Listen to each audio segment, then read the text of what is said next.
Assalamualaikum warahmatullahi wabarakatuh. Perkenalkan, nama saya Muhammad Afajri Anwar. Saya berasal dari Kabupaten Sarawangun.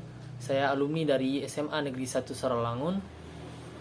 Alasan saya memilih hukum adalah saya yakin saya dapat mengembangkan bakat saya dan saya juga sangat tertarik dalam hal hukum di Indonesia. Dan yang kedua, setelah saya mendapatkan gelar S1, saya ingin mengikuti tes perwira polisi jalur sumber sarjana melalui bidang hukum. Sekian perkenalan diri dari saya. Terima kasih. Menurut saya, tujuan dari mempelajari pengantar ilmu hukum adalah tujuannya adalah agar kita bisa membedakan atau bisa memilih hal yang tidak melanggar hukum yang bisa dilakukan, dan kita dapat membedakan mana hal yang boleh dilakukan dan tidak dilakukan.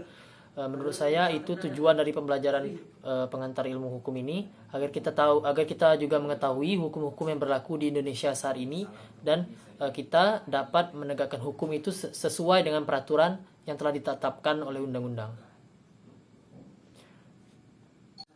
Hubungan antara PHI dan PIH memiliki persamaan dan perbedaan.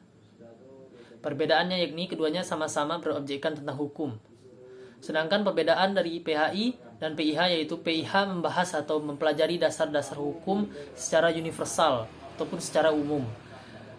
Sedangkan PHI mempelajari tentang konsep-konsep, pengertian-pengertian dasar dan sejarah hukum serta teori hukum positif di Indonesia. Kata sejarah dapat disebut pula dengan historis, yang berarti sesuatu yang pernah terjadi, kejadian penting masa lalu yang perlu untuk diingat dan dipahami oleh setiap orang.